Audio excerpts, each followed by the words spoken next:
سلام كبرات تخطاتلتي حنكلتي بودكاست أنا زرعتون جبرادن يوناس تادسن دانيال لابرهان حبرناكم سخم تصانيح تقبرينا كبرات تملكتنا بزحلفة مزمور نفسينا أب زجمرنا يو ناي أين راند فلسفنا وزخون البولد تخطاتالي أربعة زخون بروغرام سريحنا مبارنا ذكري لو معنتي أب مزمور نفسي ناي مودة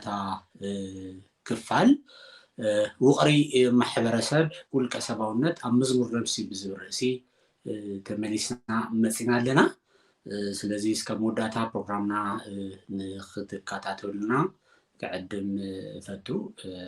سانا سمعتها يوني قعد حن مصخا كندال صحناها زارش داني ون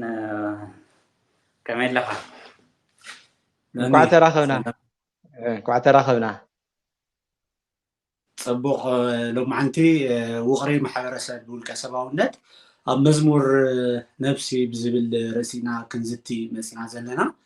تزحلفة هاي بودكاست جميرنا زنورنا نقصالمو نمجمار أكل بقدامين تايلنا نيرنا أب عسراي كفال أنا أبزبل مزمورنا بسفحيو دهسيسنا نيرنا أو تاي بزعبا أنا نتسنا بزعبات ندك سبات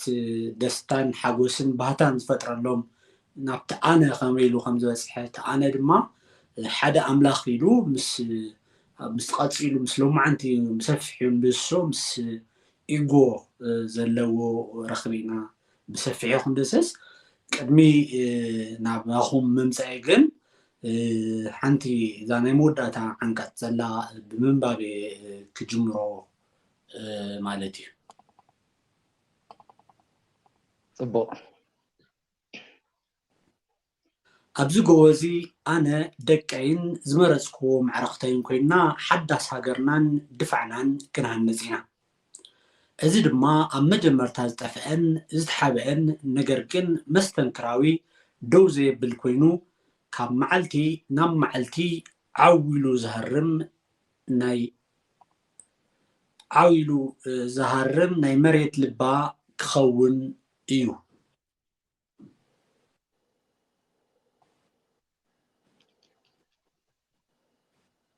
اتدمص دما اب كلهم معزنات مدري اسمع خونيو ناي عالم منقدتات ون كم سور دم خونيوم ناي عالم مرس دم نبتحدش نابراي زملالسو كلهم حواتي كونسلات بزعبا زقداي كسمعيوم نقرقن شعو كاباي بتسعراري دون مبال عقمي ايرخون ناي مدري حاسينا وموقحات سبابيرا كتماتات بارنت عني هاقري حد سب ناس اخوينو نبعلو كبل زنبرلا نعلم وانا ختمات خنلو حدا معلتي كمتسيو إذا معلتي نخمتس قك على سيه أنا دكين زمرتكو معرختين نسب ناسنت نمثلو نهيوتو نخبرو كاو أبز دفعي أبزلو عبيت برتات ملكتين أرماي زخونة قال أب إمني كقارسيه كلاتنا أبطورنتو كواتت أفعنا نتزي موت قال كقارسو أيه ناي لبي هرمتا ترجمان كبران سلازخانة أبز مدرزي فتسي مخطف سلازي القال زي تقدس قال إيجو يبل مالتي ناي موداتا آمين يخوت هللويا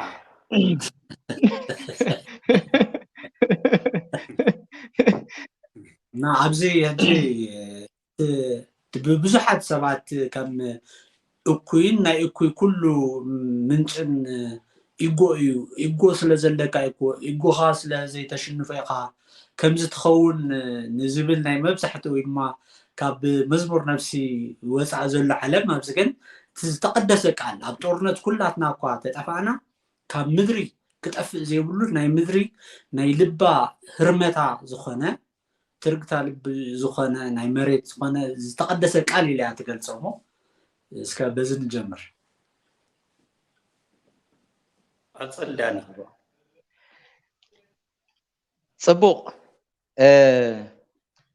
مجمريات أنتم كجمرت له نزم مصحف حتياتيو إلى إزجمر قلنا صحفة بعد ما يكم تنتنايو نصحف إنها ليه نزم مصحف حساباتك دليتاتك تمنيتاتك مصحف بقلت من نجار حتياتيو إلى إزجمر كودو أتلن دجنا بقلتي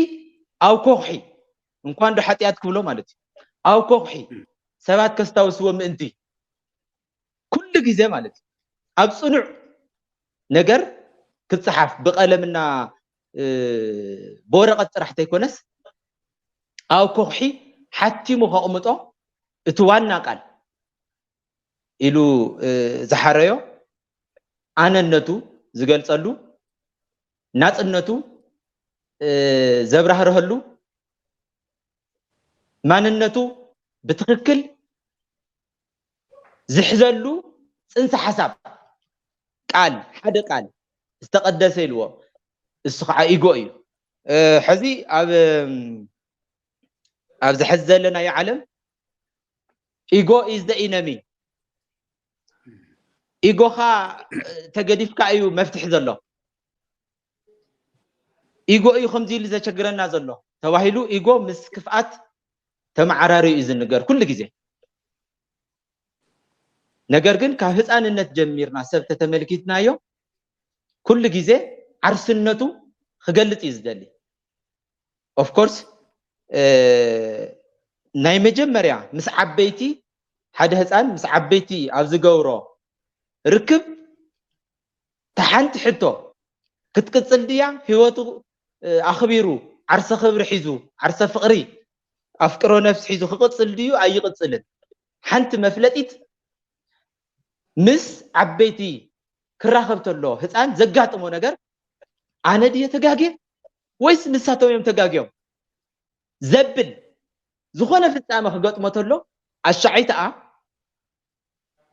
ኢጎነቱ ኣነነቱ ናጽነቱ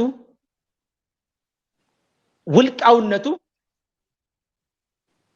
ወይ ከረጋግጽ እዩ ወይ ከዓ ንኣቶም ነቶም ዓበይቲ ንወለዲ ንመምህራን እና ንጎረቤት ንዓቶም ከረክብ እዩ ኣብዚ ኣያ ትጅመር ነፍሲ ፈሊጡ ንብሎ ንሕና ነፍሲ ፈሊጡ ንብሎ ንልብምነት ወይ ንሃይማኖት ክኸውን ይኽእል እዩ ነገር ግን ብትኽክል ንባዕሉ ፈልዩ መን ምዃኑ ፈልዩ ዝገልጸላ ካብ ካልኦት ውልቀ ሰብ ምዃኑ ዘረጋግጸላ ገና ካብ ህፃንነት ዝፍለጥ እዩ ኣብ መንእሰይነት ከዓ ብጣዕሚ ኣሰርት ዝግበር ናተረጋገጸ ዝመጽእ እዩ ማሕበረሰብ ግን ነዚ ክቐትል እዩ ዝጽዕርና ድሕሪ ግን ከይርሳዕ ከም አንተም ዝበለ ማሕበረሰብ መጽኡ ከየጥፍኦ ዝስም እዚ ኣው ኮኽ ክጽሕፎ ኢሉ ብጣዕሚ ናይ ዓወት መግለጽ እዩ እዚ ናይ ዓወት ዝተፈላለዩ ማሕበረሰባት ብሓወልቲ ብኮኺ ብእምኒ ዝተፈላለዩ ሓሳባቶምን ዓወታቶምን ይገልጽ እዮምና እዚ ዝመረጸትሉውን ኮኺ ጠንካራ ምዃኑ እና ኣብ ጠንካራ መሰረት ጽሒፉ ንትውልድ ከሸጋግሮ እንኳን ዶ ኃጢአት ተዋሂዱ ክስቀል ዝተሰቀለሉ ኣብ አንተም ንትውልድ ክሸጋገር ኩላትና ተጠፊእና ኳስ ሓደ ሰብ ኣነነቱ ናጽነቱ ዝገልጸሉ ጽንሰ ሐሳብ ኢጎ ንኸይጠፍእ ኣብ ኮኽ ጽሒፍዎ ማለት እዩና ብጣዕሚ ንጽጽር ብጣዕሚ ይዝገርመኒ ክጅምር ተሎና ክውዳእ ተሎ ዘሎ ንጽጽር ብጣዕሚ ሻርፕ ኮንትራስት እዩ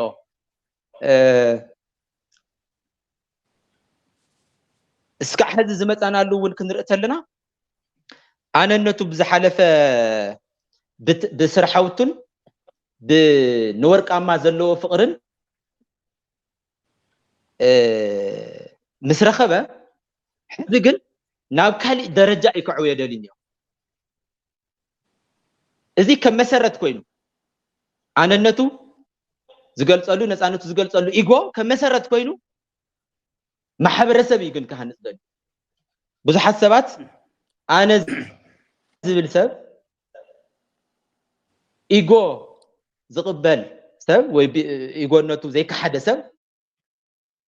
ቤተሰብ ክምስርት ዘይኽእል ቆልዑት ክወልድ ዘይኽእል ከፍቅር ዘይኽእል ማሕበረሰብ ክምስርት ዘይኽእል ናይ ሃገር ፍቅሪ ዘይብሉ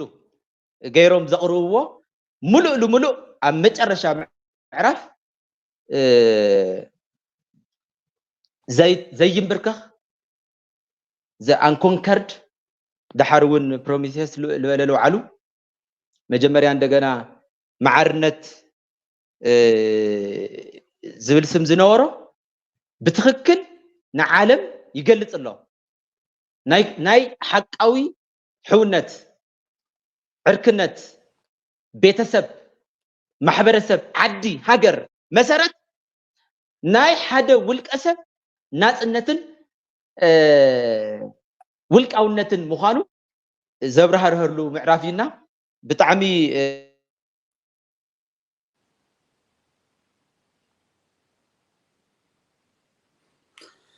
دامي قريت كان لخايس معك على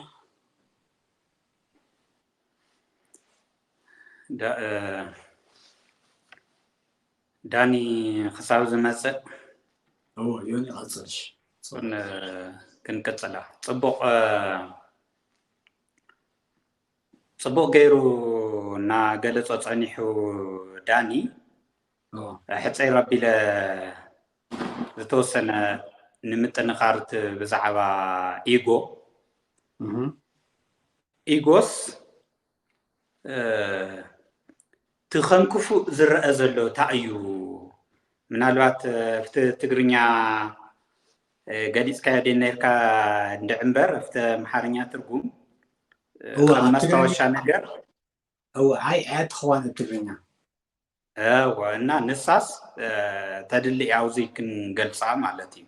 هو إيغو إيغو زبهال نجار مبزحتو كزي سبات إيغو خولتلو عاو أمرونا زتتراقمه بفلات يخون بزي فلات كنعبت لنا تتراقي مصنيحو بعلنت أنا نولو رأسي مي بين بتقرنيا نمقلاص خبيديو ذا أي إند ذا مي أنا أي زبلنت بعلي إلكات قلصون فلا اليوم تزتتراقم ناي زمنات ناي نوح عمد حسابات إيموشنات سمعيتات من دمر كاو قصصرنا وصا زخونه ነገር ንዓና ጻወተልና ገይሮም ወሲዶም የም ከም ክፉ ዝሪእዎ ማለት እዩ ኤክስትሪምሊ ፊሎሶፊካሊ ተኸድና حساب ዝ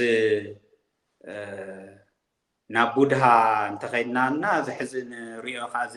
ኒው ኤጅ ሙቭመንት ዝበሃል ብስሩት ኣነነት ኣጥፊእኻስ ምውሃሃድ ምስቲ ናይ ኣነነት ምንጪ ምስቲ ፑል ኦፍ ኮንሽስነስ ምስኡ ውህደት ምፍጣር ኣብዚ ዘለናዮ ዓለም ከዓ ኣነን ፈላጢ ሳብጀክት ኣነን ተፈላጢ ኦብጀክት ከባቢየይን ኣነን ንሱን ኢልካ ዘይት ፈሌሉ ማለት እዩ በቃ كلر كتريخ يكون صوت كتري يكون whatever ما كابزوريا خازلو نجر كتر تلخص أنا يرى له تيكونس وقت مثل وخاز تفترن تدجزلون بحنسا مسؤول خابك مستي يونيفرس توهايد كات تايز بحال حقيقة توهايد كات أنا نت خطف زيت إيجو خطف أزي كم قربان يرى مالتي بقى تمت زيت أفيوس سك حاجة خوينكا أفلا زي ولو بتفلا ليشم كنا هو نخلينا هيجل absolute spirit مودة تعزوله زي بايزوي تيسيس أنتاي تيسيس بخم بعمه ولنا الإعلان يرناينا بخم زي مسألنا جد بحق جن إيجو تاي مالتي تيلنا نيتانيل براندن تايبل إيجو ياو أنا ما أي مالتي بلاتين ቋንቋ ላቲን ይቆይንበር አነ ማለት አነነት ይዘ ምልክትና is a unifying center ናይ ነፍስና አዋሂዱ ሓደነት በሓደነት አነነትና ንኽንገልጽ ዝገብረና ነገር እዩ ኢጎ አንተ ዝበልና ቲ ባዕለይ ቲ ካራክተረይ ጸባይ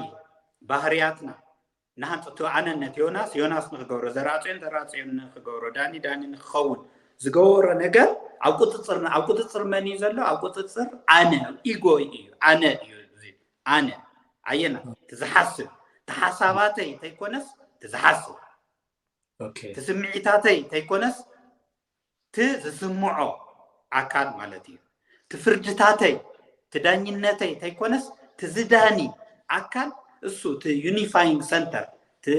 ማእኸላዊ ኮይኑ ሓደነት ዝፈጥር ኣነ ዝገበረ ኢንዲቪጁዋል ውልቀ ዝገበረኒ እዩ ኢጎ ማለት ምንም ካሊእ ተኣምር የብሉን ማለት እዩ እና ክፉእ እዩ ኣነ ማለት ካብዚ ኢና ክንርድኦ ዘለና እንታይ እዮም ዝብሉና ዘለዉ ሰባት ነዚ መዝገበ ቃላቶም እዮም ከስተኻኽሉ ዘለዎም ማለት እዩ ሰባት ኢጎ ዝብልስ ኣብ መዝገበ ቃላት ከም ትሕጂ ትብሎ ዘለኻ ምዃኑ ክበፅሕዎ ኣለዎም ወይ ክደልዩ ኣለዎም ማለት እዩ እዋ ጠፊቓ ነርካ هو هاي كبلكاس مزجب قالات نوعلو ኢጎ ዝብል ብخفوء ዝርኢሉ ዘለውስ ትክክለኛ ትርጉሙ ካብ ዘይምፍላጥ ወይስ ኮነ ተባሂሉ እዩ ክንብል ንኽእልስ ክልተ ነገራት እንታይ ክንፈልለና መብዛሕትኡ ብተለምዶ ሰብ ኢጎ ኢሉ ዝወስዶ ዘሎ ትስምዒታት ተሓሳብ ሕጂ ሰብ ምራይ ሳብኮንሽስሊ ብዙሕ ዝኻዕበትክዎ ነገር ኣሎ ስምዒታት ኣለውኒ ሓሳባት ኣለውኒ ዮናስ ገበርዎ ኣሎ ቲ ሰልፍ ዝበሃል ማለት ብእንግሊዘኛ ብትግርኛ እንታይ ከምነ ኣነን ሰልፍን I in the self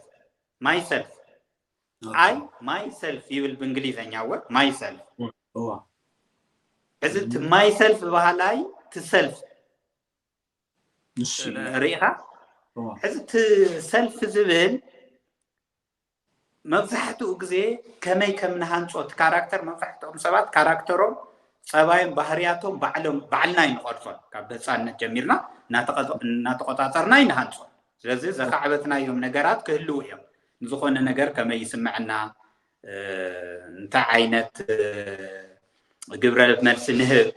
ምናምን ዝብል ነገራት ካብ ቁፅፅር ስምዒታት ኢሞሽናት ምናምን ካብ ቁፅፅርና ወፃኢ እንትስምዐና እንተጭንቆም ይርዩ እዮም ምቁፅፃር ብነፃ ፍቃድ ልጓም ሒዝካ ትቋፃፀሮ ኣውቶማቲካሊ ሽዑ ንሽዑ ትቋፃፀሮ ነገር ኣይኮነን ስምዒታት ብነዊሕ ናይ ሓሳብ ምውህላል ስለዝስርሑ ስምዒትካ ምቁፅፃር ኣብየካ ግዜ ኢጎ እዩ ዘሽግረካ ዘሎ ይበሃል እዚ ተለምዶ ኣባህላ እዩ ንኣብነት ግን ቲ ኣነነት እዩ ዘሽግረካ ዘሎ ዘይሓሰብዎ ከምኡ እዮም ዝብሉ ዘለዉ ግን እዚ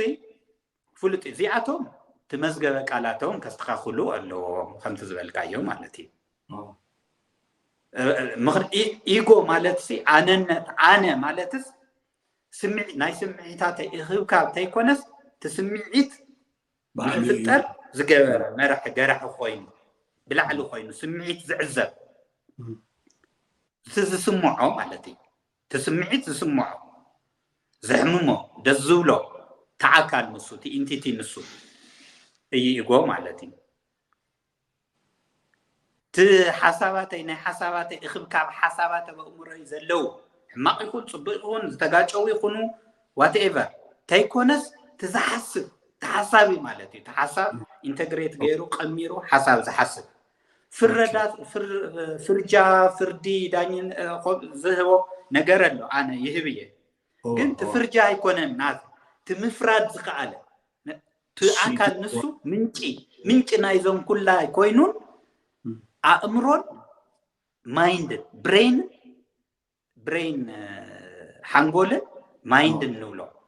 ኣነ ኣካላተይ ሓንጎለይ ነፍሰይ ኮንሽስነስ ማለት እዩ ነዚ ኩሉ ጠሚሩ ዩኒፋይንግ ሰንተር ማእከላዊ ሓደ ኮይኑ ማእከል ኮይኑ ሓደነት ውልቃውነት ዝፈጠረኒ ምንጪ ናይቲ ውልቃውነተይ እዩ ኣነነት ማለት ስለዚ እዚኣቶም مزجب قالاتهم يوم كاستخاخلو زلوا بيهجل بزناي بودها تخوين جن ناي مزجب قالات يكونن ميتافيزيكالي يوم اتاك زغور وزلوا مالتي أنتو زول قادنا أنت هيجل تتيسيس أنتي تيسيس أنا مست خبابية كران هم زي خونه ينورني لزفترو إيو نام تيسيس أنتي تيسيس سنتيسيس مود أتا نام بمنتاي خد سامر له ناي مود أتا سنتيسيس absolute spirit مس بس أخو ولكاو أنا نتاي حقيقة هذا absolute spirit هو حقيقة مس هو هذا تلوخو يزي ميتا زي ناي مزجب قالات أفلا يكون ناي بود هاول كومو يو تمساسالي بخالي بميستيكال خستاي تغلي في إمبر زي ناتي كونشيسنس زي حزز النهس ultimate conscious لنا ناي مترشا فراد دانيا تعنتو زولنا يوت أي تيجو يكون كجمادو زرقيحو خراخب زقبؤو full of consciousness نهي مسق اختراخب تلخا أيو enlightenment nirvana بودها برهان تبصح ما بقى عرسخ عقيقو مسق اختراخب تلخا ما ازي ناي مزجب قالات ايكونن مالتي زياتو في فلسفنهم يوم خستخاخلو ويكاخم ماغوتنا زلوهم مالت ስለዚህ ናይ ኣነነት ምንጪ ኢጎ እዩ ብኹርዓት ኢጎኻ ንዑ እዩ ክጽሕፎ እየ ኣብ እምኒ ኣብዚ አንተ ዳን ጽቡቅ ገይሩና ገለጸ ነይሩ አው ለኹ ውስኸሉ طبعش ኣውልቃዊ ማሕበረሰብ ብዙሓት ነገራት ሰክሬት ዝተቀደሱ ተባሂሎም ከም ምልክት ምናምን ዝተሓዙ ወይ ሃይማኖት ወይ እክባዊ ጥራይ ዘለው ዝመስል አሎ ውልቃውነቱን በቃ ንተኽብሮም እሴታትካ ቫሊታትካ ምልክት ጌርካ ሰብ አንተ ወታይና ዩኒፋይንግ ሰንተር ዩ አይ ኢጎ አነነት ኢልና ነርና ናይ ስጋ ናይ አካል ናይ ባዲ ናይ ነፍሲ ማለት ኮንሽስነስ ማለት እዩ ናይ አእምሮ ማይንድ ናይ ብሬንን ናይ ሃንጎልን ማእኸል ኮይኑ ዘዋህድ ዩኒፋይንግ ሰንተር ዩ ኢልና ነርና ሰብ በሐሳብ ብቻ ይነብርን በአካል እሴታቱ ቫሊታቱ ቅርጽ ሰሪሖም ክሪኦም ክደስሶም ክጭብጦም ይደልዩ ብዛዕባ ፍቅሪ ነው ግዕ ነርና ብዝሓለፉ ክፋላት ማለት እና አውልቃዊ ማሕበረሰቡን ክብርኻ ዝውክሉ ክብርታትካ ዝውክሉ ምልክታት አለው እዮም ካብ ትውልድና ትውልድ ዝሰጋገሩ ማለት እዩ እና ቦዚ ናብዝ ውልቀ ሰባዊ ከምተ በርእስትና ኢልናዮ ዘለና ውቕሪ ውልቀ ሰብ ክበሃል ተሎስ በይኑ ኣብ ጎቦ ወፂኡ በይኑ ድዩ ዝነብር ብጣዕሚ ዝገርም ቃል እናንበብካ ነርካ ሕጂ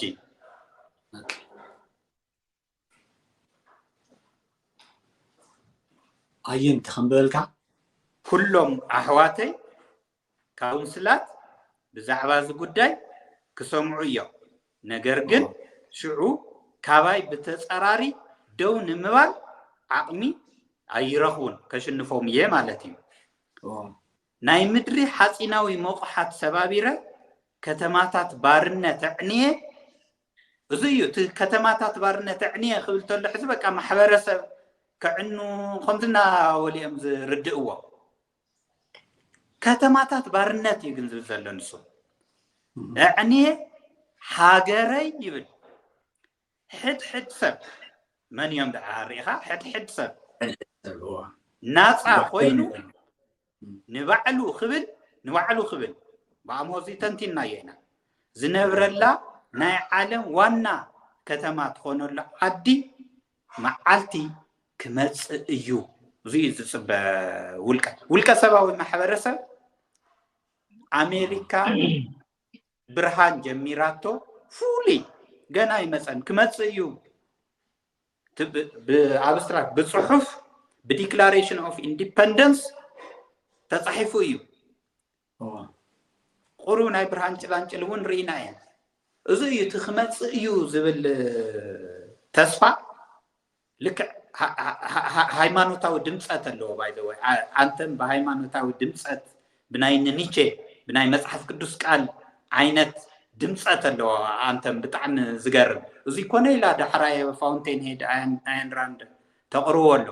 ዚ ወርሺፕ አምልኾ ሰክሬት ሪቨረንስ ቁርባን ምናምን ሃይማኖት ናይ ባዕሉ ገይሩ ዝወስዶ ኣብ ሴኩላር ዓለም እውን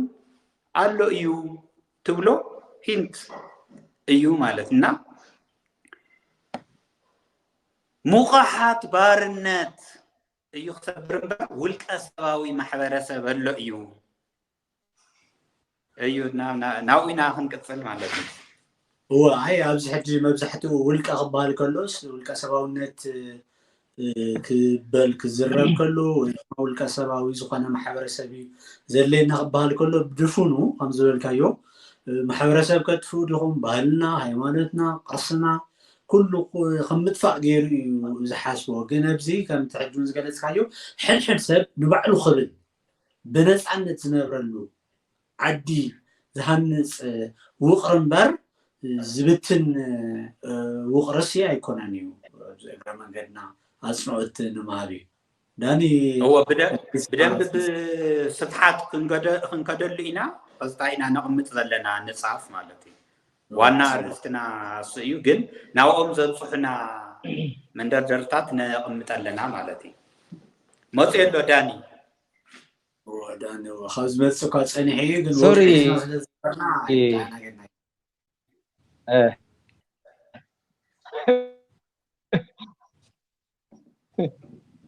ايوه كاتسلاني متيلو دينك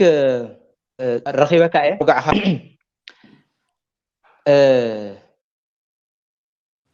ሃይማኖታዊ አምላካዊ መንፈስ ሰብ ሞኖፖሊ ኦፍ ሞራሊቲ ንሃይማኖት ድምፀ ይስማዕ ኣለይ أنا يسمع الله خير. اوكي تصبحش. كاتل داني. يسمع له؟ سمعك. سمعك. أتي هو حري. أتي منفساوي أملاكاوي هيمانوتاوي دمسة تابزبل نموساخيو. سب بزي موراليتي አይነብርን ግን ሞራሊቲ ስነ ምግባር እና ምዝስ ተተሓዙ ነገራት ከም ሞኖፖሊ ለሃይማኖት ስለልተዋዊ በጣም አሸጊሩ ዘሎ ማለት ስነ ምግባር ማለት ሙሉእ ለሙሉእ ሃይማኖታዊ ተገይሩ ተወሲዱ ሞራሊቲ በይንኻ ከም ሰብ ክትነብር ተለኻ ዘድልየካ ምዃኑ ተዘንግዕስ مسب كتنبر تلخا يزدليكا موراليتي تواهيلو محبرسباوي كوينو كاولك تمنتيلو محبرسباوي لابزبل اكباوينت سلازتوهاوه ايو اتي منفساوي وي املاكاوي وي هايمانوتاوي نوللنا دمصت نوللنا قالات نعاتهم تواهيو امبر بتخكل ولك سباوي حفتي منفساوينت ولك سبب هافتي مخنياتو كونشنسنس نينا ماتر راح يكون اكل راح يكون مايند نينا ايمورن ساينتيفيكالي كاب ناي حانغول ناي ريفلكشن بحري تخونه كونشنسنس ግን ستيل ماتيريالستيك كيكون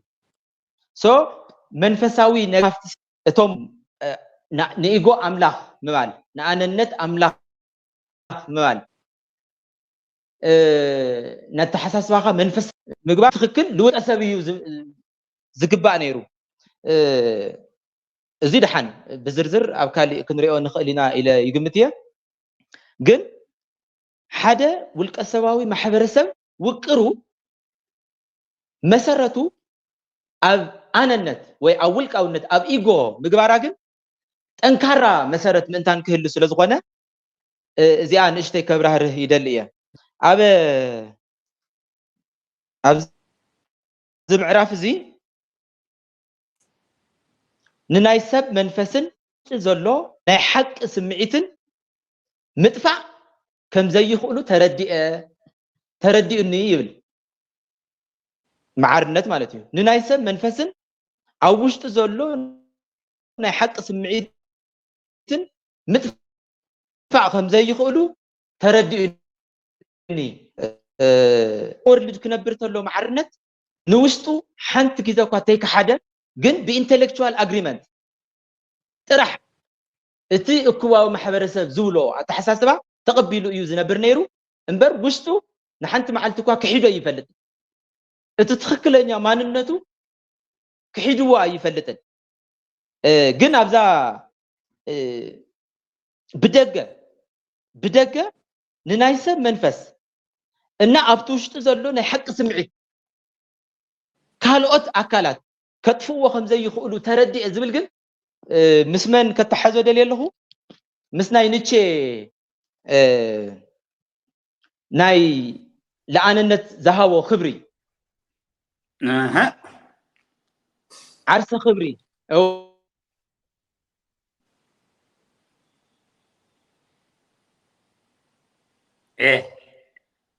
ኣብዛ ጥባቕቲ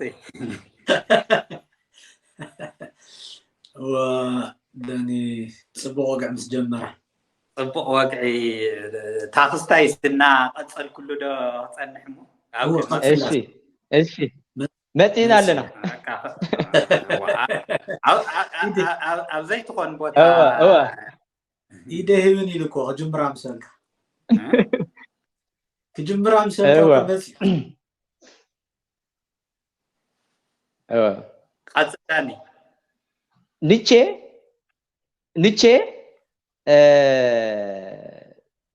ካፍቲ ዝተለመደ ናይ ደካማታት ብናዮ ባህላ ማለት እየ ናይ ደካማታት ናይ ክርስቲያን ናይ አንሽቲ እና ናይ ትሑታን ናይ ተገዛእቲ ሞራሊቲ ካብ ዝበሎ ዝተፈለየ ኢሉ ካሊ ሞራሊቲ ናይ ሓያላን ናይ ብርቱዓት እና ናይ ጀጋኑ ሞራሊቲ ኢሉ ዘምጽኦ ኣሎ እዚ ኦብጀክቲቭሊ ክንሪኦ ተለና ናይ ሳንቲም ክልተ ገጽ እዩ ኣነ ዝደለኽዎ ናይ ንቼ ባህሪ ግን ኣብዚኣ ክወስዳ ዝደለኹ ግን ሓደ ሰብ ንናባዕሉ ነፍሲ ዘለዎ ክብሪ ፍቅሪ እና ኣምልኮ ማንም ክሰብሮ ከም ዘይኽእል ብኹርዓት ይናገር ኣብ ቢዮንድ ጉድ ኤንድ ኢቪል ኣብ ዝብል መጽሓፉ ብተፈጥሮ ከም ጀጋኑ ኮይኖም ዝተፈጠሩ ከም ዘለው ገይሩ እኳ እንተቅረቦ ሕዚ ግን ምስኡ ዝመሳሰል ኮይኑ ግን ኣብዚ ብምንታይ ይፍለሎ ሰልፍ ሜድ ማን ባዕልኻ ዝሰራሕካዮ ስብዕና እዩ ዝግበአካ ክብሪ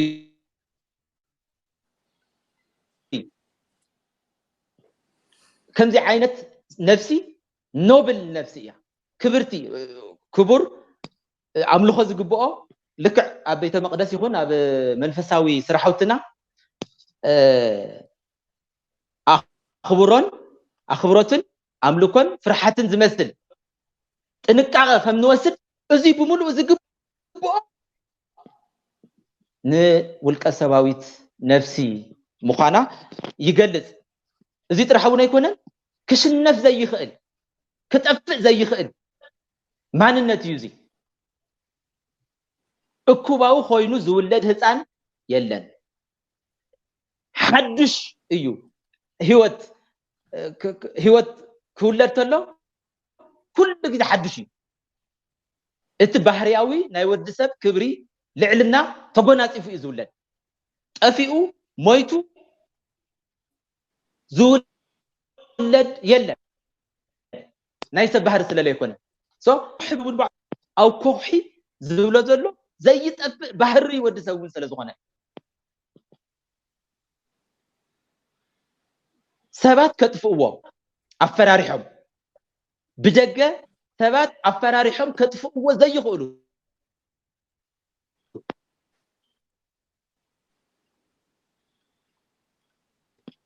زي مفرحي مفتوحيو سو ቤተ ክርስቲያን ኢየሱስ እንታይ ብል ንናይ ጴጥሮስ ዕሙታዊ እምነት ከድንቕ ተሎ ንስኻ ኮኽሒ ኢኻ ኣብዛ ኮኽሒ እዚኣ ቤተ ክርስቲያነይ ከሃንፃ ይብል ማለት እዩ ነገር ግን እስቲል ኣብ ዕሙት እምነት ዝህነፅ ምንም ዓይነት ትካል ዋላ እኳ ቤተ ክርስቲያን ተኾነ ፈራሲ እዩ እዚ ከዓ ብተግባር ተርእዩ እዩ ኣብ ዘይፈርስ ኮኽሒ ትክክለኛ ኮኽሒ ውልቀ ሰባዊ ኣነነት እዩ ክጠፍእ ዘይኽእል ዝኹላይ ፃዕሪ ተገይሩ ማሕበረሰብ ክንደይ ፅውፅዋይ ፈጢሩ መፅሓፍ ፅሒፉ ናይ መፈራርሒ ትካላት መስሪቱ እውን እኳስ ክጠፍእ ዘይኽእል ውልቀ ሰባዊ ኩርዓት እዩ ውልቀ ሰባዊ ክብሪ እዩ ውልቀ ሰባዊ ኣምልኾ እዩ ትክክል እዩ ኢጎ ክንብል ተለና ህልኸኝነት ዝመስሎም ሰባት ኣለዉ ህልኸኝነት እምቢ ባህላይነት ምናምን እዎ ትክክል ንኣብነት ሓደ ህፃን ዝኾነ ነገር ክሰርሕ ተሎ ኣይትኽእልን ብዝብል መልክዑ እንድሕን ኣዚዝካዮ እምብለ ኢሉ ተቃራኒ ይስርሖ ሕዚ እውን ዶስቶቭስኪ ክጠቅስ ኣብ ተዋና ገጸ ባህሪ ኖትስ ፍሮም ዘ አንደርግራውንድ ኣብ ዝብል መጽሓፍ ተዋና ገጸ ባህሪ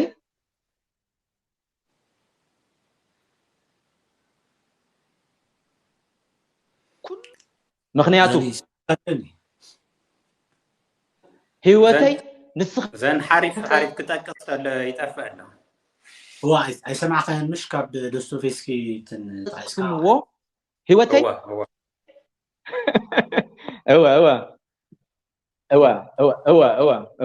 ፅቡቅ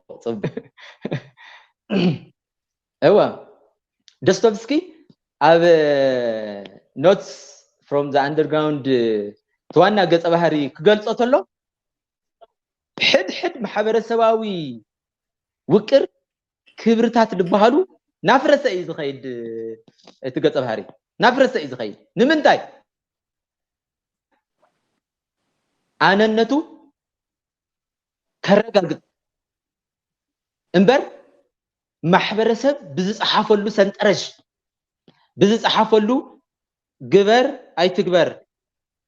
እዚ ተዓዘዝ ዘይተዓዘዝ መምርሒ ዝመሓደር ኣይኮንኩን ክብል ምእንቲ ተቃራኒ የስርሖ ነይሩ ኣብ ህፃናት ኣብ መናእሰይ ብጣዕሚ ዝተለመደ እዩ ተቃራኒ የስርሖ ኢጎነቱ ከረጋግጥ ስለ ዝደለየ እዩ ዘይመውት ውልቃዊ ባህሪኡ ክገልፅ ስለ ዝደለየ እዩ ዝን ሼኹ ናይ ዶስቶቭስኪ ራንድ ብርያንነቱ ንህይወቱ ዘድልዮ ነገራት ሓሲቡ ኣስተንቲኑ ሰሪሑ ከም ዝምገብ ማንነቱና ህይወቱ እውን ብሪዝኑ ባዕሉ ንባዕሉ ክሰርሕ ያኔ ትስማዕ ዘላ ወዳ هو تقريز كساني ودا اوكي كله دي تقاريت نيرو ዶስቶቭስኪ ምስ ኣያን ራንድ ተተሓዛ ምስ በልካ هو حريف كلتيو ኒቸን ዶስቶቭስኪን ኣይ ዮኒ መላዮ ዳኒ ብጣዕሚ ቆራረፅ ስለ ዘሎ እስኻ መላዮ ተሓዞሞኒ ካብኡ ናብቲ ዝቕፅል ምንታን ሰዓቱን ይኽእል ስለ ዘሎ اوكي ዳኒ እንድሕር ተሰሚዕዎ ስምዐኩም ደሎ ትኽብሎ ዝደለ ነገር ስኺለ ሕፅር ኣቢለና ዋጋዕኹ ክፀንሕ እሞ ካብኡ ዳኒ መላእ እዮ ማለት እዩ ትፍለው ምእንተ ከይጠፍእ ምእንተ ከይንርስዖ anyway the line of thought Nietzsche Dostoevsky ዘምጽኦ ዘሎ ጀት ኣብ ዶስቶቭስኪ notes from the underground በተደጋጋሚ ከም ንገልጾ ዶስቶቭስኪ ardent socialist ነይሩ ፍቲ መጀመርያ ክጅምር ተሎ ዝእቲ ናይ መጀመርያ መጽሓፉ ብዛዕባ ድኻታት ዝጽሓፎ ኣብ ሶሻሊስት ሰርክል ዓብይ ዝና ዘትረፈሉ ማለት እዩ መዓዘ እዩ ንሶሻሊዝም መብሕቶ ምልክት ከእትዎ ጀሚሩ ዶስቶቭስኪ ኩሉ ነገራት ካልኩሌሽን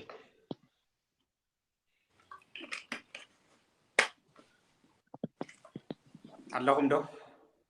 ወላና ቢና ጀራ ኩሉ ነገራት ካልኩሌሽን ገይሩ ቸርኒሼቭስኪ ዝበሃል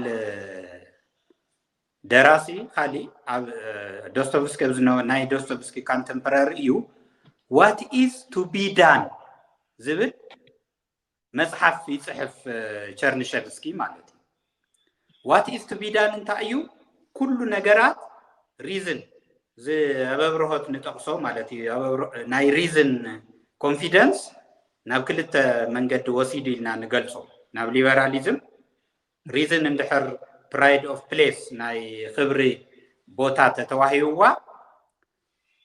እምበኣር ሪዝነብል ዝኾና ሰባት ፊሎሶፈር ኪንግስ ማሕበረሰብ ክንመርሕ ንኽእል ኢና ካልኩሌት ጌርና ሶሻሊስት ኢትዮጵያ ክንሰርሕ ንኽእል ኢና ዝብሉ ብጸጋም አይ ሪዝን እንድሕር ክቡር ኮይኑ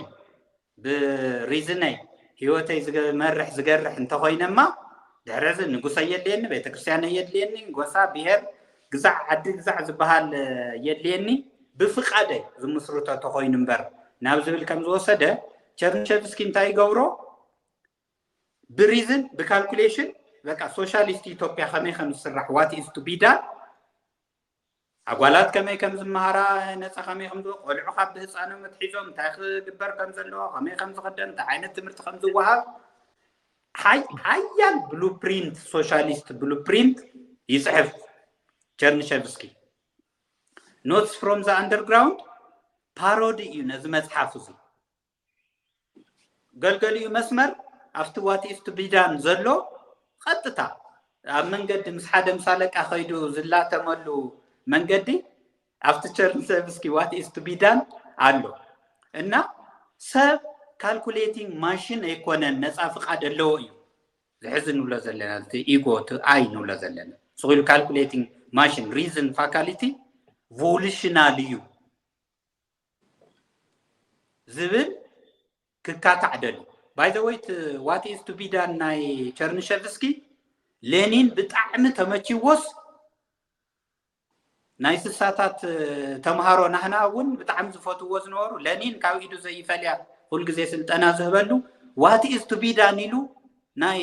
ማርክስ ሌኒኒዝም መንገዲ ልክዕ ብቸርኒሼቭስኪ አካይዳ ከመይ ብሉፕሪንት ዝጽሐፈሉ ኣሎ ሌኒን ከመርሕ ማለት ፊሎሶፈር ኪንግ ኮይኑ ከመርሕ እምብለይ ኢሉ ዶስቶቭስኪ the problem ናይ ዶስቶቭስኪ ታዩ ሰብን ብለይ ተይሉ if there is no god እዚ god ጎይታ ርእሱ ተኾይኑ ማለት ይዕድዕድ ሰብ እንድሕር ክስታይ ዘይብሉ if there is no god everything is permissible ማለት ወይ ከዓ anything goes ኣብዚያ ያንያታ ጸገብ ኒቼ ከመይ ገይሩ ፈቲሕዋ ዳኒ ባዕሉ ኸደል እዩ ኒቼ ድማ ታሽግር ኣሎ God ma yedilin God is dead and we have killed him enlightenment qatilu wa igad አለና አማልክት አለና ቶም ደካማታት እዮም ናጣሐና ረጊጽና ንሐምሸሽና ብስር ምድሪ ናዓናያ even beyond good and evil ማለት the superman ኦቨርማንሽ ሞራሊቲ የሁሉን ነዝ ሱፐርማን ቢዮንድ ጉድ ኤንድ ኢቪል ማለት ቢዮንድ ሞራሊቲ እዮም ማለት ጉድ ኤንድ ኢቪል የለ ቢዮንድ እዩ ብዝብል ፈትሕዎ ማለት እዩ እዚ እዩ ቲ ኢጎይዝም ብጣዕሚ ዘድንግጾም ሰባት ብኒቼ በኩል ቢዮንድ ጉድ ኤንድ ኢቪል ዝኾኑ ኢንዲቪጁዋላት እኒው ክጥሕኑ ዝተዘጋጀው ደካማታት ንዝበልዎ ብዶስቶቭስኪ ሳይድ ታይናን ገብሮ ዝጭነቕ ማለት እዩ እቲ ጌጋ እዩ ትናይ ቸርነቭስኪ ትዳሓርካ ሌኒን ዋት ኢዝ ቱ ቢ ዳን ዝብሎ ዘሎ ካልኩሌት ጌርካ ማሕበረሰብ ናበይ ካብ ኤ ናብ ቢ ከውፅሖ እየ ዝበሃል ጨምላቕ ኣካይዳ ማርክሲስት ሌኒኒስት ኣካይዳ ጨምላቕ ምዃኑ ርኢና መልሓሰይ ከውፅሉ እየ በቃ ፍቃድን እምቢ ክልተ ክድመር ክልተስ እምቢ ናይ ንዋል ተኽእሎ 4 እዩ አይ ኖው ኢት ኢዝ 4 4 ክልተ ክድመር ክልተ ወይ ከዓ ክልተ ክባዛዕ በክልተ እምቢ ናይ ምባለ መሰለን ግን እምቢ ከምዚ እዚ እዩ ዝረአዮ ዘሎ ሓቁ እዩ ክልተ ክድመር ክልተ 4 እምቢ ዝበለሰ እንታይ ዝረአየካ ክልተ ክድመር ክልተ 4 እምቢ ክልተ ክድመር ክልተ 4 ኢልካ እንደገና ከዓ ነፃ ፍቃድ ዘለካ ሰብ ምዃን ክረአዮ ይከኣለን ዶስቶቭስኪ ነፃ ፍቃድ ከመይ ገሊፅዎ ምስ ክልተ ክድመር ክልተ ዘባእስ ገይሩ ገሊፅዎ ማለት እዞም ክልተ ሳይዳት እዚኣቶም እዩ ዝረአዮም ዘሎ ሰባት ማለት እዩ ዶስቶቭስኪ ናብ ክርስትና ወሲድዎ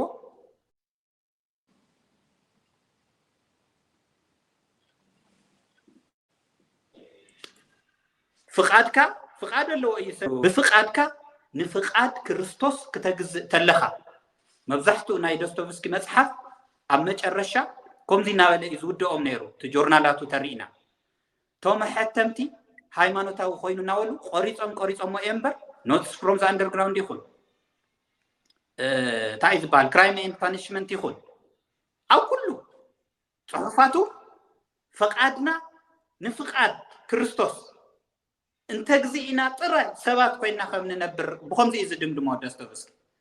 قريصهم كتفوا له تلو indirectly نقرنا مالتي بتزاوري كم برينس ما يشكنا عينة زيدية ناصرها مالتي أزي يوم ت egoism أنا والكسبة والنت كبهال تلو وي بدست بس كعينة وي بنيتش عينة تزجرم جن نايشر نشفسكي what is to be done Nay Lenin, what is to be done and good? They are okay. They are okay. They come at Tawahilo. Sanafat Tawahilo. Musa Elia Kumiyu Tawahilo. Baharka Shagra Kumiyane Bahalut Logan, Yubalwa. Kanto ya Zairabahulu, Tami, I have. How's in it? Maldish egoism is lower.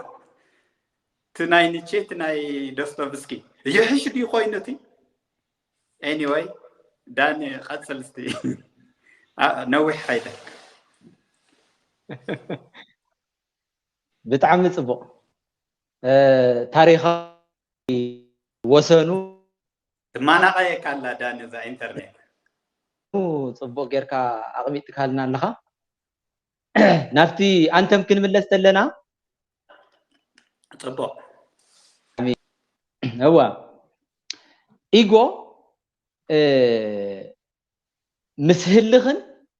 نخالقت سبات عم مدرس أصلا أب كلتي إن يوم ذات حزوا زلونا اتهلخ كاب دوستويفسكي نمهارو تايو سنت أرج كمزي يخجبر زلوا كل سب كمزي يخجبر زلوا إلكا نسب اندحر هبكايو سب انبي ناي مبال كئلت بقعة عقمنا اللوي ذي أتهلخ سلازي ازي تقبلنا او افلطو هبنا نعننت نيغو ننصانت نولقاونت افلطو هبنا እንምስርቶ ማሕበረሰብ እዩ ትክክለኛ መፍትሄ እምበር እትህል አጥፋ ቸጊርና ዲርካን ለማሕበረሰቡ ዝግር ዘሎ እቱ እንቢ ባህላይነትካ እዩ እቱ አይግዛእን ባህላይነትካ እዩ ዝብል አባህላ ንሓዋሩ እያ አይን ራንድ አፍሪሳቶ ዘላ ኣብዚ መጽሓፍ እዚ ዶስቶቭስኪ ግን ብምንታይ ገሊጹልና ሰብ ናብ ህልኽ ክነእትዮ ንኽእል ኢና ይግኡ ኣነነቱ እንድሕር አፍልጦ ተይሃብና እኳ ደኣስ ከጥፍዕ ኣለዎ ዝብል ስርዓት ወይ ማሕበረሰባዊ ውቅሪ ክንፈጥር ተኾይና ሰብ ናብ ህልኽ ናብ ዓመፅ ናብ እምቢታ ናብ ወያነነት ኢና ነውፅሖ እዚ ካብ ዶስቶቭስኪ ክንርኢ ንኽእል ኢና ማለት እዩ ካብ ኒቼ እንደገና ብተፈጥሮና እዩ ልብለሱ ብተፈጥሮና አማልኽቲ ኣለና ኢና ብተፈጥሮና ላዕለወት ገዛእቲ ኮማንድ ንገብር ንእዝዝ መራሕቲ ኣለና እዩ ዝብል ዘሎ ኒቼ እዚ እውን አይን ራንድ ንሓዋሩ ኣጥርያቶ እያ ብኸመይ ብተፈጥሮ ሓደ ሰብ ካብ ሓደ ሰብ ተፈልዩ ላዕለዋይ በሪኽ ክቡር ክምለኽ ዝግብኦ ጽኑዕ መራሒ ዝበሃል የለን ነገር ግን ኩሉ ማዕረ ፖቴንሻል ስለ ዘለዎ ዓርሱ ብዓርሱ ማንነቱ ሰሪሑ ክቡር ንባዕሉ ዘፍቅር ልዑል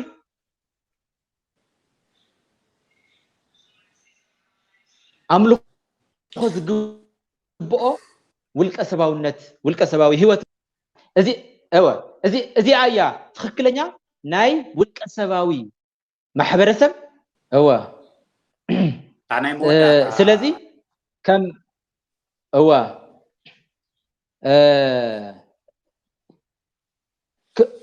ብማሕበረሰብ ክጠፍእ ዘይኽእልን ዓርስና ብዓርስና ክንሰርሖ ንኽእል ማንነት ውልቃዊ ኩርዓት ሓበን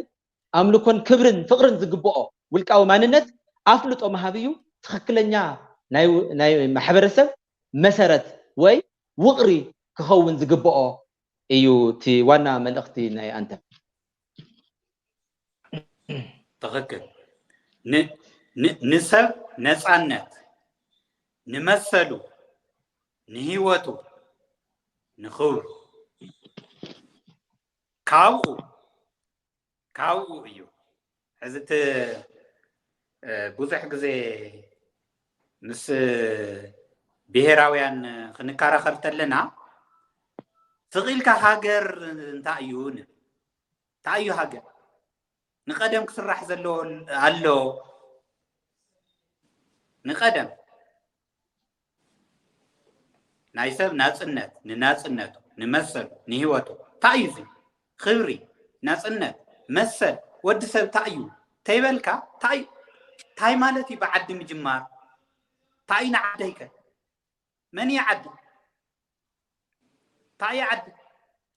ካብኡ እዩ ካብኡ ኣብዚ ድፍዐይ ድፋዕ ትኾንካ እዚ ምስ ሰረትካ ድፋዕ ትብላ ዓዲ ድፋዕ ትኾነካ ዓዲ ድፋዕ እያ ዓዲ ንድፋዕ ከዓ ይንበር ድፋዕ ይከላኸለልካ እምበር ንድፋዕ ይንበር እዚ ዝብል ዘሎ አንተ መጀመርያ ንሰብ ናጽነት ንመሰሉ ንህይወቱ ንኽብሩ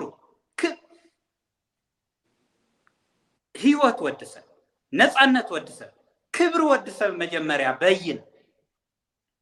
ካብኡ ድፋዕ ስራሕ ድፋዕ የድልዮ ነዚ ዓዲ ማለት እዚ ድፋዕ ከታይ ማለት ንዓደይ ማለት ድፋዕ ይዓዲ እንታይ ዓደይ ግዛዕ ዓርኤና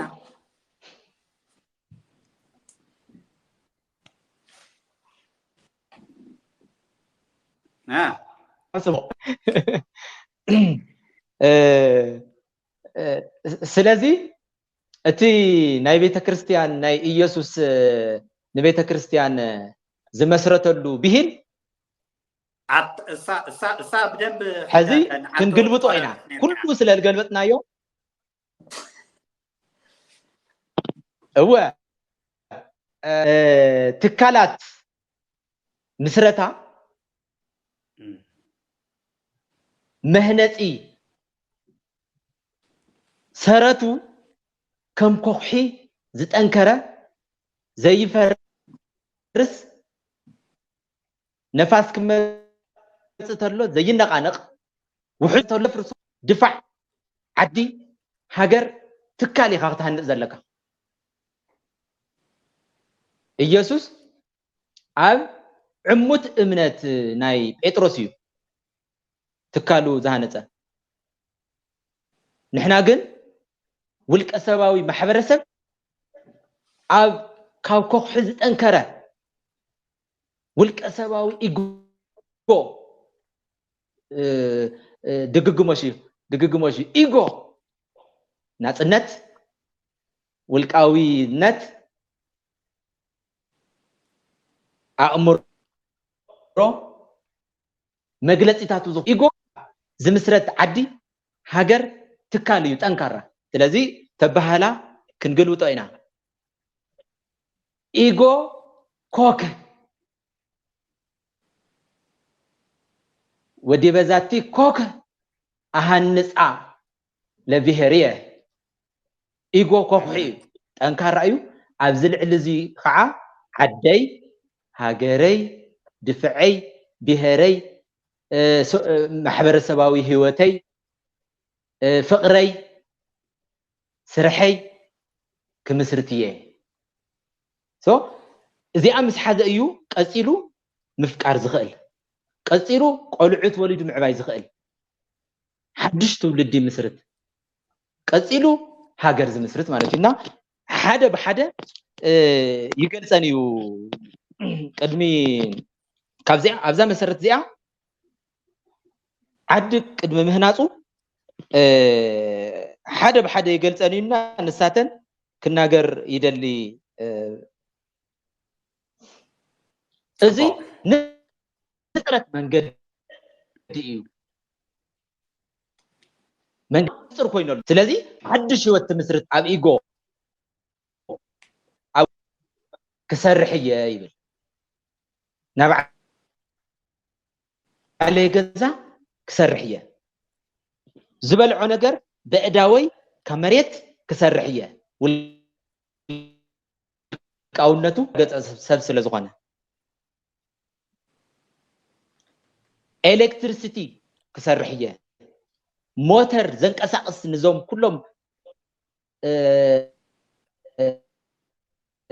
عماماتي زنقساقس موتر كسرحيه سريحهم زنورو جن ابز صلمات زمن طفيهم زنورو نا ساينس نا تكنولوجي نا فطرا سرحوتي ببل كسرحهم يبل دحريو جو يسرحمو صلااتي خيمصو حصور الكتريك شبو غيرو نساتهم بقطر ولا تبزحني انا جن اامر لني نسهم بقطر بزحات يوم انا جن اامر لني سو اتي ناي نغادراس غلبت تيقاري بأمر زلوان بسرعة مرح نشتي كتما زولو عينت مستواس نخلينا ولا بزي بقصر مبزحهم ترى زي كونس كأول ساعة كان منهم حليو لهم يبلوينز هو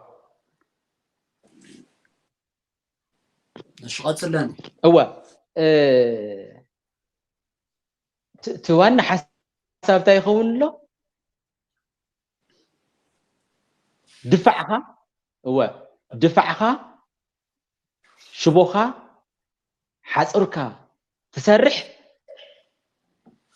بقلبت راح يكون أمره كدمر قلبتيو بر قلبت راح يكون نزئيو عبيت هاجرات كم أمريكا زولو بقى بعدنا الرأية ጉልበተኛታት ንብሎም ሶኢሎም ጉልበተኛታት ልኾኑ ይመስለና ሓይሎም ኣእምሮ እዩ እምበር ጉልበት ኣይኮነን ጉልበት ድዩ ለድሮን ዝሰርሕ ጉልበት ድዩ ንኮምፒውተር ዝሰርሕ ጉልበት ድዩ ዝኹላይ ናይ ሳተላይት ናይ ሳይንቲፊክ ኤንድ ቴክኒካለኛ ድፋዕ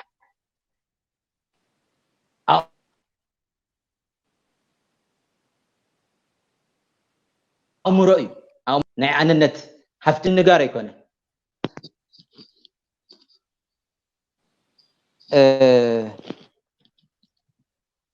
ቀፂሉ ገዝኡ ሰሪሑ ኣሎ ሓፁር ሽቦ ገይሩ ኣሎ ሓድሽ ትውልድ እውን ይምስረት ካብ ሰበይተይ ወደይ ክወልድ እየ ፀኒሳላ ይብል እሞ ኣነ ንእሽሞ ክህበኩም እየ ወደይ ኣነ ክብል እዩ ወደይ ኣነ ክብል እዩ ኩርዓት ኣነነት ክመሃር እዩ ቅንዕ ኢሉ ክስጉም ክመሃር እዩ ንናይ ባዕሉ መንፈስ ቅዱስ ክብሪ ክህልዎ ክመሃር እዩ ኒው ጀነሬሽን ካብ ወርቃማ ዝወልዶም ቆልዑት ኣነነቶም ዘይክሕዱ ኩርዓት ኣነነቶም ዝመሃሩ ቅንዕ ኢሎም ዝስጉሙ ንናይ ባዕሎም መንፈስ ቅዱስ ክብሪ ዝህቡ ውላዳት ቆልዑት እዩ ዝወልድ አሜን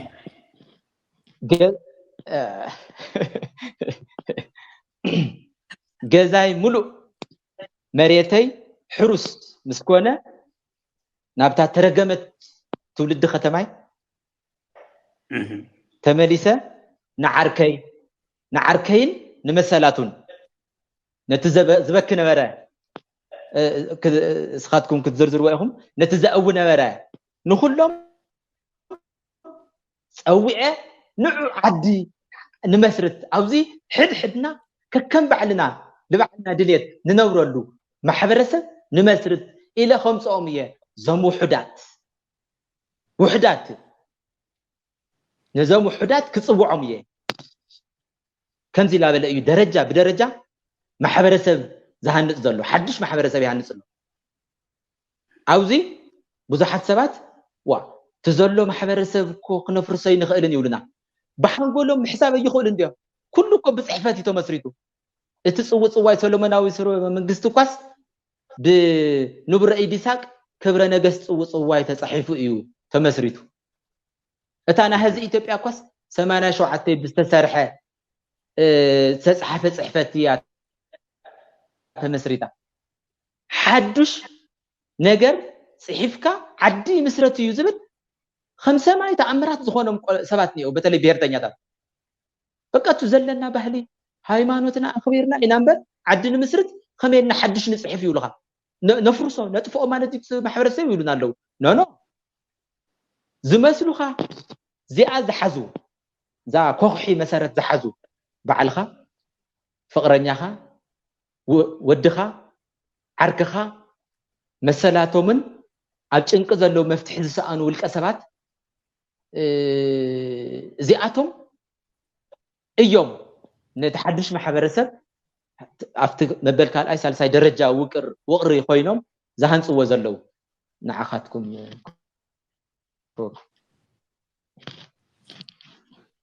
الشيء داني يقلنا زارش سقط على حالها واي تمشينا له انا كلت يخم علالنا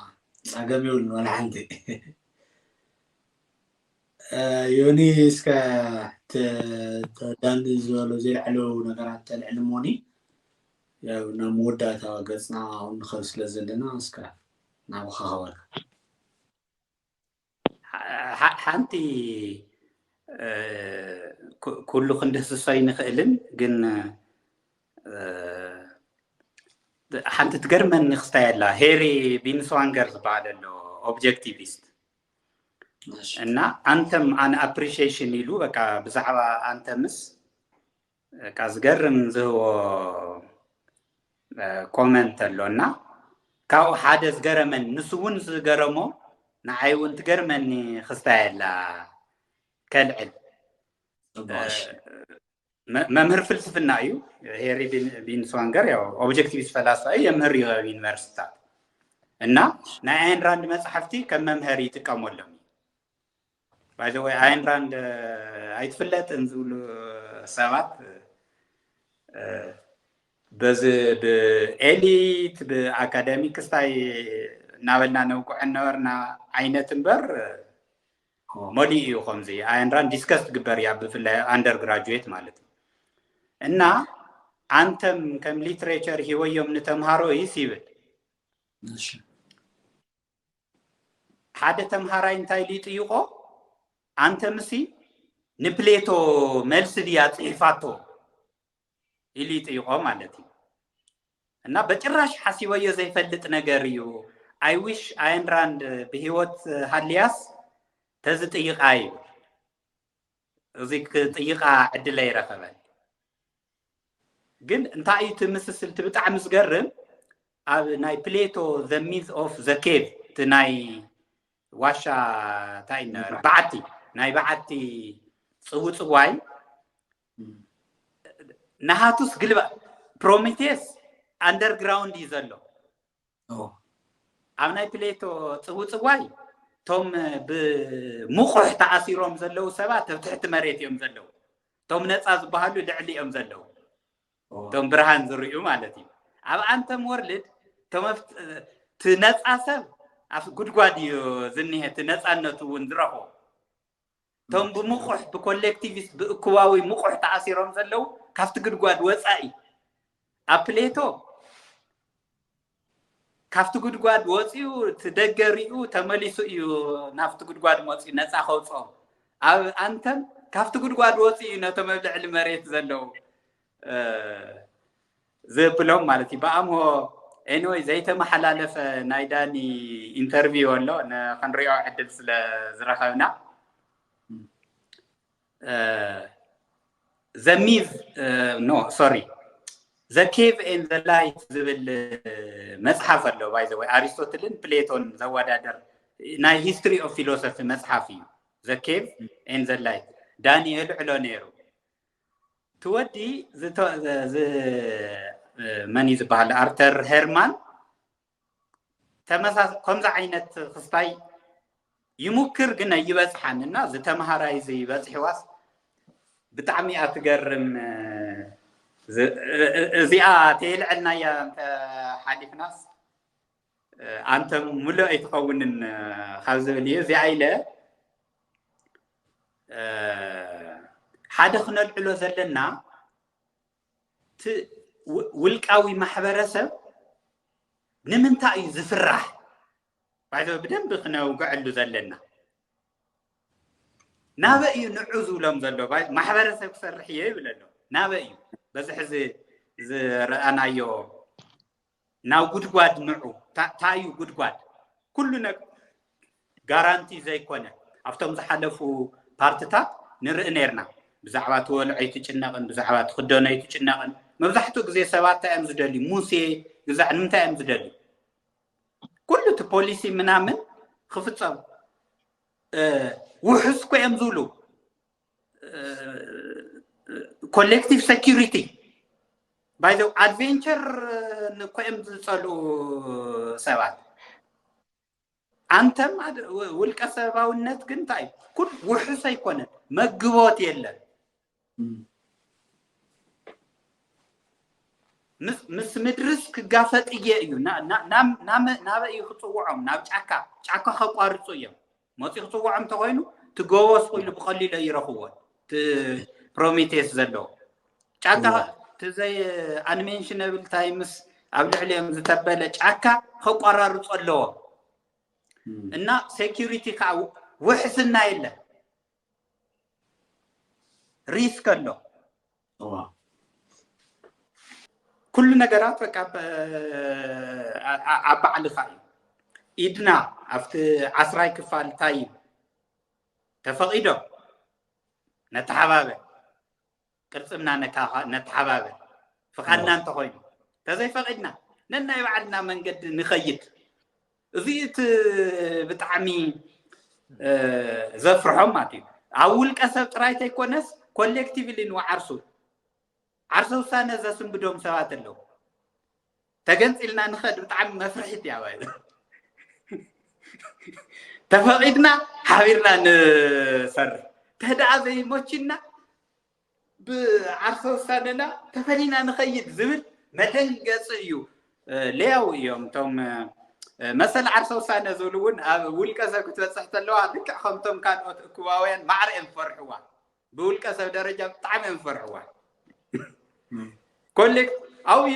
ብዙሕ ኣይሃደሙ ነው እያ ኒሃባ ይዘወይ ብኮሌክቲቭ ናይ መን ሴኪሪቲ ይሕሸኒ እዩ ኣብ መን ኢድ እየኸውን እዩ እምበር ትክክለኛ ዓርሰ ውሳነ እውን ኣይኮነን ሰልፍ ዲተርሚኔሽን ኣይኮነን እሱ ኣብ ናይ መን ኣብ መን መግቦት ይሕሸኒ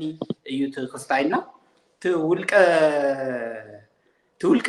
ማሕበረሰብ ውልቀ ሰባዊ ውቅሪ ማሕበረሰባዊ ውልቀ ሰባውነት ናይ ማሕበረሰብ ውቅሪ ኣብ ውልቀ ሰባውነት ታቐንዲ መለለይታታ እያ ኣነ ኣብ ልዕሊ ካሊእ ሰብ መሰሉ ሂወቱ ክብሩ ከይጥሕስ ጥራይ እዚኣ ተድልየና ባይዘው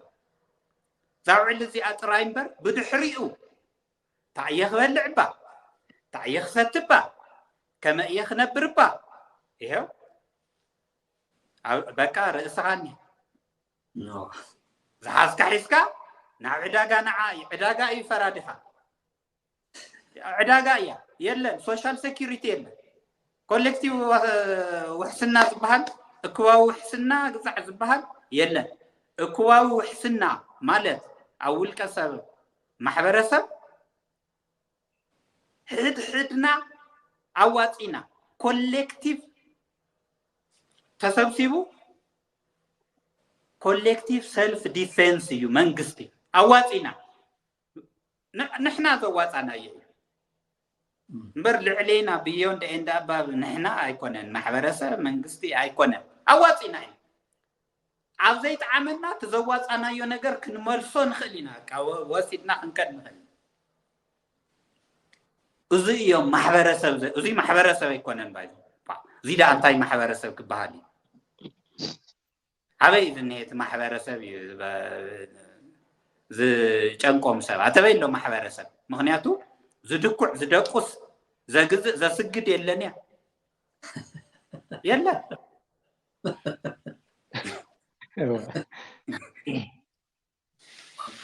እዚ ይመስል ዳኒ ትብሎ ለካ እወ ዝገርም ብሚት ብፅውፅዋይ ብነበረ ያነበረ ብውግእን ብሰላምን ርክብ ዝተመሰረተ ዓድታት ብሙልአን እዚ ነገር እዚ ባህር እዚ እዩ ዘለወን መግቦት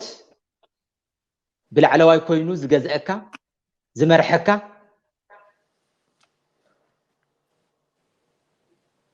ዝሕልወካ ዘሪአ ግለፃ ኣሜሪካ ግን ጁላይ 4 1776 ዝተጻሕፈ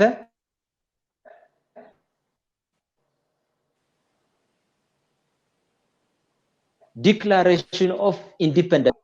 Founding Fathers ብጣዕሚ ዝገርም ሓሳብ ቀሚጦም ኣለዉ ህይወት ናይ ሓርነት ዝደለዮ ነገር ናይ ምስራሕ ናይ ንብረቱ ናይ ምጥቃም መሰል ኣለዎ ሰብ ኩሉ ማዕረ ዘን መሰላት እዚኣተን ኣለዎ መንግስቲ ዝምስረት ንዘን መሰላት እዚኣተን ንምሕላው እዩ መንግስቲ ዘን መሰላት እዚኣተን ምሕላው ገዲፉ ዝጥሕስ ዝግህስና ዘጥቅዕ ተኾይኑ ሰባት ውልቀ ሰባት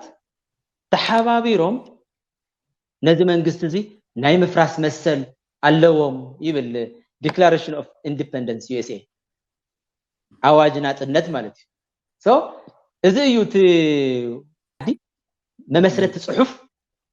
the pursuit of happiness ዝደለኻዮ ናይ ምትግባር ወይ ናብ ዝደለኻዮ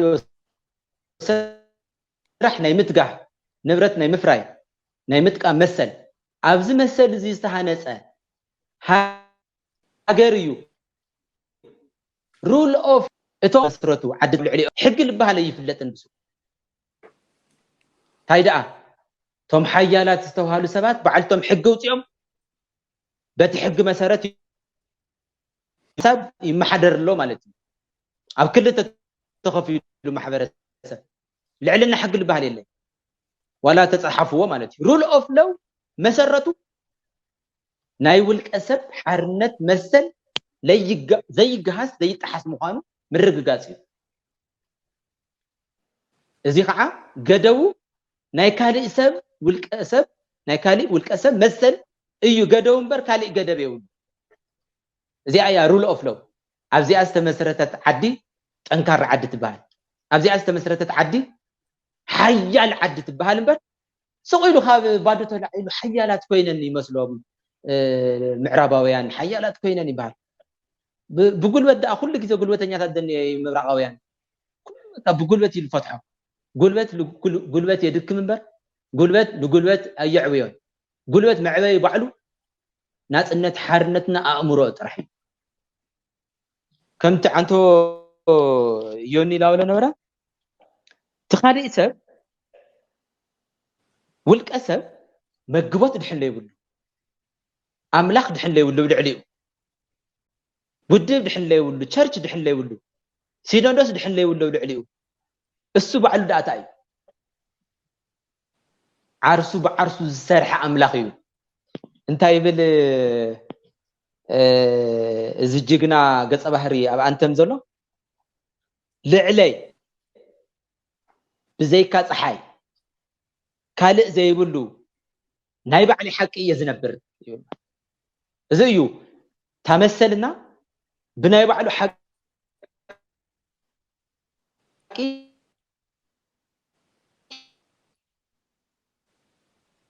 ልዕሊኡ ማንም ዘይብሉ ኣብ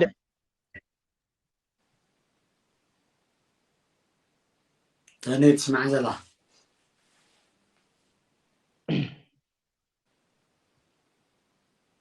داني እሺ يسمع دو واحد مسحه مسيحالها ጽቡቕ ክልቲአን ባህርያትየን ኣምላኻዊ ዘብልኦ ዘለዋ እዚ ውልቀ ሰብ እዚ ሓደ ማንም ዘይግህሶ ዘይጥሕሶ ፍሮ ሰላት ናለዎ ናይ ህይወት ናይ ሓርነትና ናይ ንብረት ካልኣይ እንደገና እዘብዝኒ ህዋ ተዘይኮይኑ ካልእ የለን ኣብ ህይወቱ ናይ ባዕሉ ሓቂ እዩ ዝነብር ምስ ካልኦት ሰባት ክረዳዳ እንደገና ክውንነት ከም ዳኛ ወይ ተፈጥሮ ከም ዳኛ ይጥቀም እምበር ኣብ ልዕሊኡ መራሒ ሰራዒ መጋቢ የውሉን እጓለ ገብረ ዮሐንስ ዝበሃል ፈላስፋ ኢትዮጵያዊ እንታይ ይብል ሰብ ናይ ባዕሉ ናይ ገዛእ ርእሱ ሰራዒ መጋቢ ኮይኑ እዚ እዩ ትክክለኛ ናጽነት እዚ እዩ ትክክለኛ ልዕልና ሕጊ ሩል ኦፍ ሎው ትክክለኛ ዓዲ እውን ማሕበረሰብ هو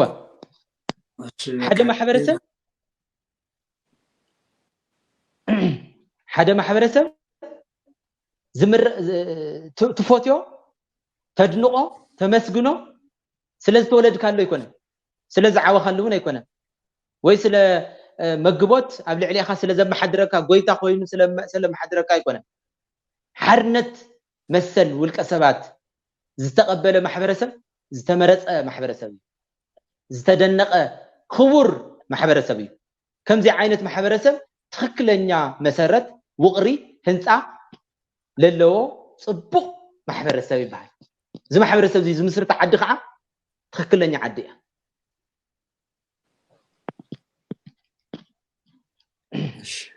يعني لا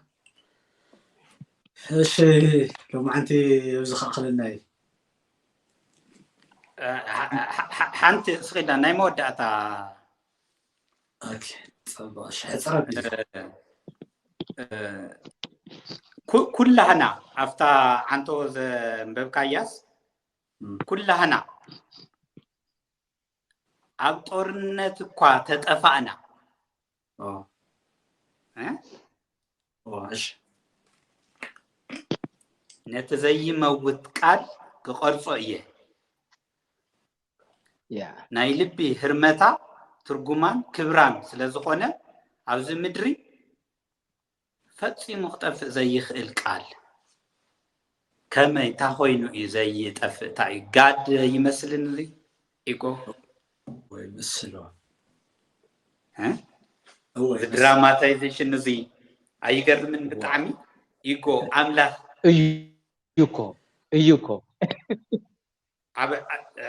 ሕድ ሰብ ንባዕሉ ቤተ መቅደስ ኣብ ቅድሚ እዚ ኢጎ ዘይመውት ካባና ወፂዩስ ኣብ ደገ ዘሎ ዝኾነ ኢጎ ይመስል ግን ከምኡ ማለት ኣይኮነን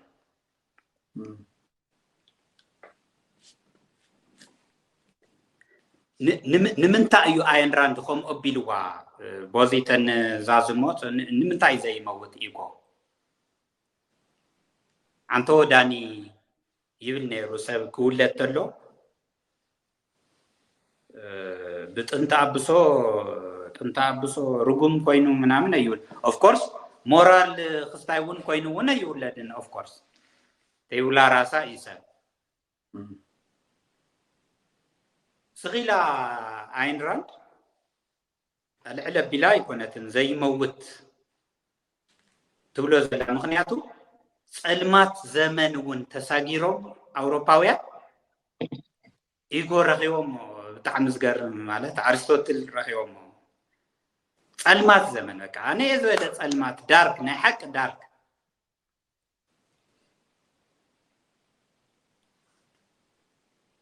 ተሳጊሮም እዮም ረኺቦም ብጣዕሚ ዝገርም ኢጎ ክመውት ኣይኽእልን ናይ ወዲ ሰብ ኢጎ ሽሕ ግዜ ኢጎ ተጸልእዎ ግዛዕ ተወልዎ ሰባት ከጥፍእዎ ተደለዩ ተሞኪሩ እነ ኦግስቲን ከጥፍእዎ ሞኪሮም ተላዒድ በቃ ንጋሊሌዮ ጆርዳኖ ብሩኖ አልዒሎሞ ኒውተን ጆን ሎክ አልዒሎሞ ዝገርም እዩ ብሓቂ ትክክል እዩ አንተ ወዳኒ አጋጣሚ ነበርካ ነበር ብዛዕባ ኢጎን የሆነ ባህሪው ስለዝነበረ እሱን ዘይምድገም አዋ ስለዚህ ሎማንቲ ብዝኻኽልና ቀጻሊ ካልእ ትክክል ማለት እዩ ካልእ ምንም የለን ምሽ ስኹም ትብሎ ያኽለና መስለኒ ማለት ኣነ ወዲአ ኣለኹ ዳኒ ኣኺሉ እሺ ማዕፀዊ ነበር እሺ ክቡራት ተመልከቲ ሕንቅሊተይ ፖድካስት ሎማንቲ ዝነበረና ጻንሒት ኣብዚ ተኸታተልኩም ይመስል ነይሩ ኣብ መዝሙር ነፍሲ መሰረት ጌርና ዝሰርሕናዮ ፕሮግራም ሎማንቲ ዝወዲና ኣለና ሕንቅሊተይ ፖድካስት ግን ብኻልእ መደብ ክቐፅል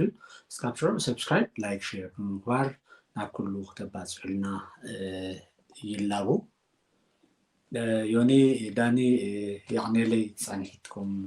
ምሳና ስለዝህባኩም ብጣዕሚ እየ ዘመስግን ናማስቴ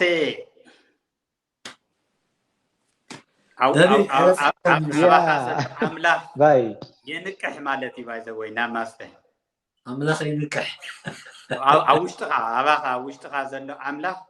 ይጽውዖ የንቅሖ ማለት ናማስቴ ይመላል እና ናማስቴ ቻው